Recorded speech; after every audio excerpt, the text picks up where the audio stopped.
লইলি না। আরে গাছটার নিচে ওগুলো কি পড়ে আছে? ওগুলো তো কচি তাল। দাদি বলেছিল কচি তালের শ্বাস খেলে নাকি শরীর ঠান্ডা হয়ে যায় আর তেষ্টাও মেটে। বনিয়া নাস্তা হলে একবারে 2-3 গাড়ি লইয়ে যা কেন শীতকালে।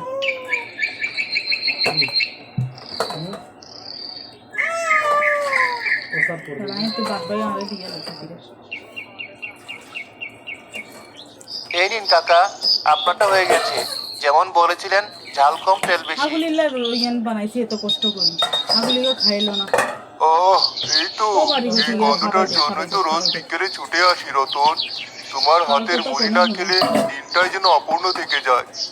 সৃষ্টিকর্তা তোমার হাতে জাদু দিয়েছেন। জাদুটা তো কিছু না কাকা, সবই আপনাদের ভালোবাসা আর সৃষ্টিকর্তার দয়া। পরের জন আসুন। রতন ভাই, আমারটা একটু ধনেপাতা বেশি করে এখানে দিও গিয়ে তো। নিয়ে নিলে কি আর হবে? শশা কুচিগুলো একদম টাটকা তো। আরে পারভেজ ভাই, এটা করতে আমার হবে, দোকানে আগুলি বাসি আমার জিনিস কাছে দেখেছো আছে কোনোদিন? নাকি? আগুলি এই তো আগে আধ ঘন্টা আগে জমি থেকে কইছে না তুলে তোরা আনা বলে শশা গিয়ে খাওয়াই কেটেছি। দিবালে, তোর একদম কোনো কচি, ফিকিরই নেই, কোনো জলের চিন্তা মতো। করবা এখানকে লাগিয়ে চিন্তা দিছে। করো না, তোমার মুড়িতে ধনেপাতার বাগান বানিয়ে দেবো। এই জন্যই তো তোমার নাম ডাক, কথায় আর কাজে এক।